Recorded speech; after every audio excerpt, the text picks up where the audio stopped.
बादशाही मस्जिद केड़े मुगल बादशाह ने बनवाई सी? अकबर बादशाह। मेरा भाई, मेरा यार, मेरी जान दा टोटा आया शेर दा बच्चा विच मैदान दे। विच मैदान दे मेरा भरा, मेरी जिंदगी, मेरा यार, बैठने पैना दिता जे मेरा शेरा ए सारे ही तेरे आ। अगर तू सही जवाब दिता ना बह आराम से उजाड़ के रख दिता मैंने तू है। लेकिन जो भी है इधर मेरी भैन नु दियो। तू बह जा मुंडिया आ एक मिनट। अस्सलाम वालेकुम। वालेकुम सलाम। औरंगजेब बाजी ये ਤੁਹਾਡੇ ਕੋ ਕਜ਼ਨ ਦਾ ਨਾਮ ਹੈ ਔਰੰਗਜ਼ੇਬ? ਨਹੀਂ ਪੂਰਾ ਨਾਮ ਚਲੋ बादशाह औरंगजेब। ਵੈਲ ਡਨ ਬਾਜੀ, ਥੈਂਕ ਯੂ ਸੋ ਮਚ। ਮੇਰੀ ਭੈਣ ਇਹ ਕਿਸੇ ਨੇ ਦੱਸਿਆ ਤਾਂ ਨਹੀਂ?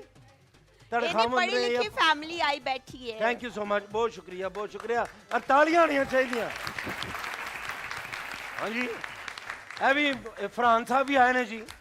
ਅੱਛਾ ਗੱਲ ਸੁਣੋ, ਇਸ ਇਲਾਕੇ ਦੇ ਨੀਚ ਐਂਡ ਕਲੀਨ ਆਦਮੀ ਨੇ। ਪੁੱਛੋ ਜੀ ਪਹਿਲੀ ਪੁੱਛੋ। ਅੱਧ ਖੂਹ ਪਾਣੀ ਦਾ ਭਰਿਆ, ਅੱਧ ਖੂਹ ਪਾਣੀ ਦਾ ਭਰਿਆ, ਲਾਲਾ ਜੀ ਦੇ ਅੱਗੇ ਤਰਿਆ, ਕੋਲੇ ਬਾਲ ਕੇ ਟੂਣਾ ਕੀਤਾ, ਰੋ ਰੋ ਪਾਣੀ ਖੂਹ ਦਾ ਸੜਿਆ। ਆ ਪੜ੍ਹੀ ਲਿਖੀ ਫੈਮਿਲੀ ਨੂੰ ਸਾਰਾ ਪਤਾ ਹੈ। ਇਧਰ ਤੇ ਬਿਲਕੁਲ ਹੀ ਆਓ ਜੀ ਆਓ। हुक्का ਬਾਇਆ ਮੇਰੇ ਸ਼ਿਆਦੇ ਆ ਹੈ ਸਿਹਤ ਵੇਖ ਇੰਜ ਲੱਗਦਾ ਰੇਸ਼ਮ ਚੋਣ ਵਾਲੀ ਛੋਟੀ ਹੁੰਦੀ ਹੈ। ਲੇਕਿਨ ਵੈਰੀ ਗੁੱਡ। ਹੁੱਕਾ ਜਵਾਬ ਦਰੁਸਤ। ਕੀ ਬਾਤ ਹੈ ਜੀ। ਆਲੋ ਫੜੋ ਤੇ ਲਾਓ, ਜ਼ਿੰਦਗੀ ਇੰਜੋਏ ਕਰੋ। ਕਰੀਮਾਲ ਆਲੋ ਬੇਟਾ ਉਧਰ ਦਿਓ, ਭਾਈ ਹੁੱਕੇ ਨੂੰ ਦਿਓ। ਹੁਣ ਕੋਈ ਸਾਂਝਾ ਸਵਾਲ ਪੁੱਛ ਲੈ ਕਿ ਤਿਤਲੀ ਦੀਆਂ ਕਿੰਨੀਆਂ ਲੱਤਾਂ ਹੁੰਦੀਆਂ ਨੇ? 2 बाकी तो पर ही होते हैं। ਬੇਟਾ ਤੁਹਾਨੂੰ ਘਰ ਵਾਲੇ ਕਿਤੇ ਤਿਤਲੀ ਤੇ ਨਹੀਂ ਕਹਿੰਦੇ? नहीं ਹਾਂ ਉਹਨਾਂ ਨੇ ਮੇਰਾ ਨਾਮ ਜਿਸ ਤਰ੍ਹਾਂ ਮੈਨੂੰ ਡੱਡੂ ਡੱਡੂ ਕਹਿੰਦੇ ਨੇ।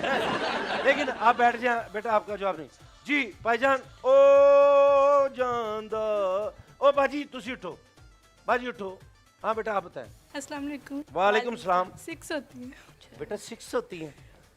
6 तो वो है जो बाबर आजम मारता है बेटा। लेकिन चले जो भी है 6 आपका जवाब दुरुस्त हुआ। इधर लोग पढ़े लिखे बैठे ने, इधर सारे मेरे वर्गे बैठे ने। लेकिन इधरों पूछो किसी ਨੂੰ। ਹਮ ਇਧਰੋਂ ਹੀ ਹੁਣ ਪੁੱਛਾਂਗੇ। 10 ਜਣੇ ਪਕਾਉਂਦੇ ਜਾਣ, 32 ਬਰਾਤੀ ਖਾਂਦੇ ਜਾਣ। ਉਧਰ ਹੀ ਹੈ। ਤੁਸੀਂ ਆਓ ਜੀ, ਸ਼ਫਲਿੰਗ ਦੱਸੋ। ਮਾਰ ਲਓ। ਇਹ ਬੈਠੇ ਦੱਸੋ। दांत दांत ਬਹਿ ਜਾਓ, ਬਹਿ ਜਾਓ। ਮੈਂ ਤੁਹਾਡੇ ਦੰਦੀ ਵੜ ਦੇਣੀ, ਬਹਿ ਜਾਓ ਆਰਾਮ ਦੇ ਨਾਲ। ਆਹ ਤੁਹਾਨੂੰ ਦੱਸਾਂ ਜੀ। ਬਾਜੀ ਨੂੰ ਦਿਓ ਮਾਈਕ। ਭੈਣ ਮੇਰੀ आपने क्या क्या? मैंने कहा और 32 दांत खाते हैं। वेल डन, वेल डन, ਅੱਛਾ वेल डन। ਇੱਕ ਹੈਂਪਰ ਇੱਧਰ ਵੀ ਜਾਣਾ ਦੋਵੇਂ ਦਿਆਂਗੇ ਚਾਹੀਦਾ। ਜੀ, ਤੁਸੀਂ ਦੋਵੇਂ। ਵੀ ਠੀਕ ਇੱਧਰ ਆਓ ਜੀ, ਦੱਸਿਆ ਸੀ। ਆਓ ਜੀ, ਦਾਂਤ ਵਾਲੇ ਵੀ ਤੇ ਹੱਥ ਵਾਲੇ ਵੀ। ਆਓ ਜੀ, ਆਓ ਆਓ। ਥੈਂਕ ਯੂ ਭੈਣ ਮੇਰੇ, thank you so much, thank you so much. ਬਹੁਤ ਸ਼ੁਕਰੀਆ ਤੁਹਾਡੀ ਮੁਹੱਬਤ ਦਾ ਸ਼ੁਕਰੀਆ। ਇਹ ਬੜਾ ਹੀ ਆਸਾਨ ਹੈ। ਉਹਨੂੰ ਅਸੀਂ ਗਿਫਟ ਦਿਆਂਗੇ। ਇਨਸਾਨੀ ਜਿਸਮ ਦੇ ਵਿੱਚ ਕਿੰਨੀਆਂ ਹੱਡੀਆਂ ਹੁੰਦੀਆਂ ਨੇ? 206 206 206। ਬਾਜੀ ਇਹ ਗੱਡੀ ਦਾ ਨੰਬਰ ਦੱਸ ਰਹੇ ਜੇ ਤੁਸੀਂ? ਇਹ ਹੱਡੀ ਦਾ ਨੰਬਰ ਦੱਸ ਰਹੇ ਜੇ? 206 ਬੋਲੋ ਜਾ ਬੋਲੋ। ਜਾ ਦੇ ਕੇ ਨੱਸ ਕੇ ਜਾ, ਨੱਸ ਕੇ ਦੇ ਕੇ ਮੇਰੀ ਭੈਣ। ਠੀਕ ਹੈ ਨਾ ਜੀ? ਜ਼ਬਰਦਸਤ ਜੀ, ਬਹੁਤ ਹੀ ਅੱਛੇ, ਵੈਰੀ ਗੁੱਡ। ਇਹ ਅੱਜ ਦੀ ਆਡੀਅנס ਨੇ ਬੜਾ ਇੰਜੋਏ ਕੀਤਾ। ਜਨਾਬ ਤੁਹਾਨੂੰ ਵੀ ਅਸੀਂ ਪੁੱਛ ਸਕਦੇ ਹਾਂ, ਠੀਕ ਹੈ ਨਾ? ਸਿਰਫ ਹੱਸਣਾ ਨਹੀਂ ਹੈ, ਮਜ਼ੇ ਲੈਣੇ ਜ਼ਿੰਦਗੀ ਦੇ ਤੁਸੀਂ। ਲਓ ਜੀ, ਇਹਨਾਂ ਤੋਂ 8 ਦਾ ਪਹਾੜਾ ਹੀ ਪੁੱਛਾਂਗੇ। ਤੁਸੀਂ ਇੱਕ ਹੋਰ ਪੁੱਛ ਲਓ ਜੀ। ਨਹੀਂ ਬਸ ਹੋ ਗਈ ਹੁਣ ਮੇਰੇ ਕੋਲ। ਅੱਛਾ ਜੀ, ਲਓ ਜੀ, ਲਾਸਟ ਸਵਾਲ ਹੈ। ਪੀਜ਼ਾ ਕਿਹੜੇ ਮੁਲਕ ਦੀ ਇਜਾਦ ਹੈ? जापान। ਬੇਟਾ ਇਹ ਪਿੱਛਾ ਅੱਲਾਹ ਹੈ ਤੈਨੂੰ ਗੱਡੀ ਸਲਾਮਤ ਦੇ। ਰੱਖੇ। ਜਾਪਾਨ ਨਹੀਂ, ਬਿਲकुल नहीं जापान। मैं भी नहीं जापान गया। अच्छा जी बेटा, हाँ मेरी बहन ਕਹਿ ਰਹੀ ਹੈ ਇਟਲੀ।